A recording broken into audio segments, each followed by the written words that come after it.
turn. Then I talk about turning. Yay! Hey everybody, my name is Miles and welcome back to my traffic surfing safety series. Obviously today I'll be talking about Bonnie Tyler. Nope, turning. Turning up. Anyway. Let's hop right into it. First thing everybody learns, first way that everybody learns how to skate before they learn to balance the forces is just leaning with their ankles, right? You see them, they stand straight up, right? And they just like toe heel, toe heel, toe heel, toe heel. And it's a great way to learn, but they just haven't yet learned how to adjust their body, left and right with regard, relative to the board. So after you learn how to ankle lean, after you get enough speed to have it hit your ankles and have it start pitching you out away from the board, you start learning how to put your body into it and lean into it. You go a little bit higher up and you start I like to also adjust my weight forward and backward depending on the context of the turn that I'm taking. My turn structure is, to take off any unnecessary speed, any speed that'll slow me down, make me wash out. I'll slam a lot of weight into the front of the board before I turn so that as I do that, I have some extra grip to initiate my turn and then can rock it out of it. And I start to shift my weight backwards as I move through the corner, only going to about center point, so my weight is 50-50 on each so that I don't wash the back of it out. Learning to adjust your weight left and right as well as front and back and being dynamic on the board will absolutely help you to maintain control and navigate pretty much anything.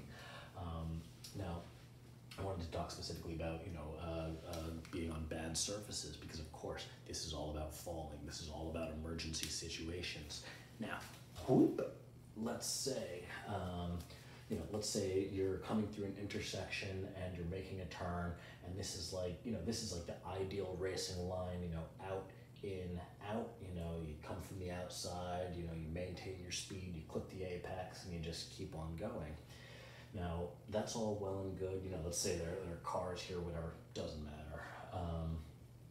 If the pavement is like really bad anywhere around here, you need to compensate for that because, with the road having a porous surface, it's going to lower the coefficient of friction between your wheels and the ground. So you're not going to be able to put the same amount of lateral force into the board.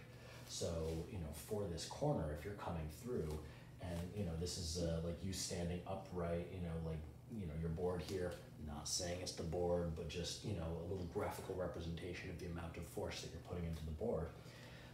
You're balanced out here. You can take, put all your force into there and you're good to go.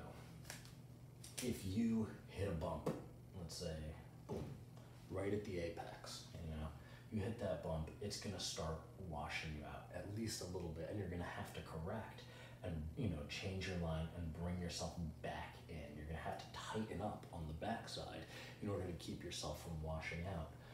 Same thing, or if you're just, if the pavement is bad all through the corner, how do you compensate for that? Of course, a reduction in speed is the best way to approach it.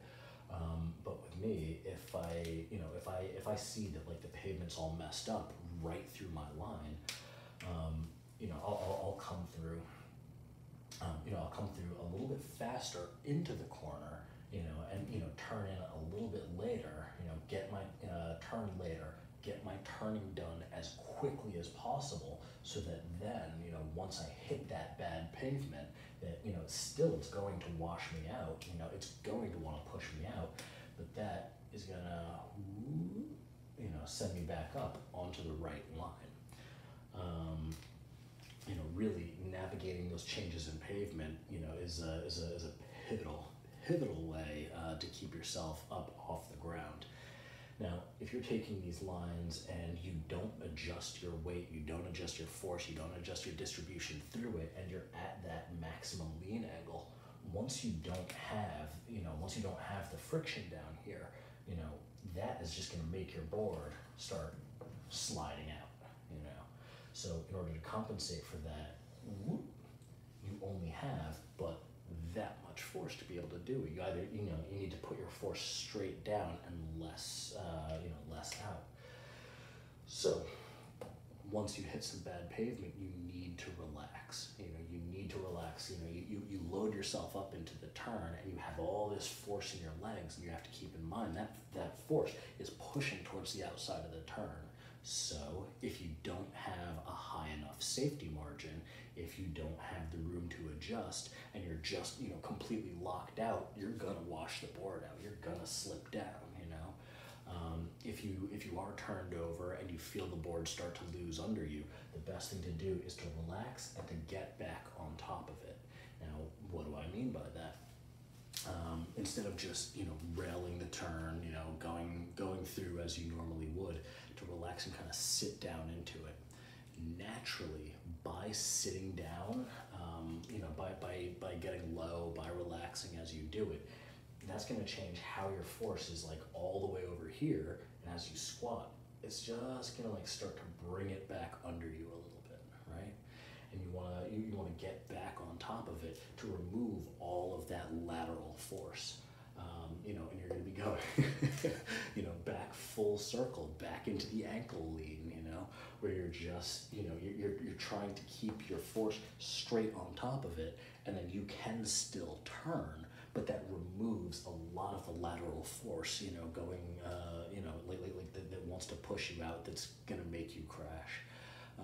Anyway, it's just a little bit about turning and dealing with that in some sketchy situations. So yeah, that's it. I'll see you guys in the next one. Bye.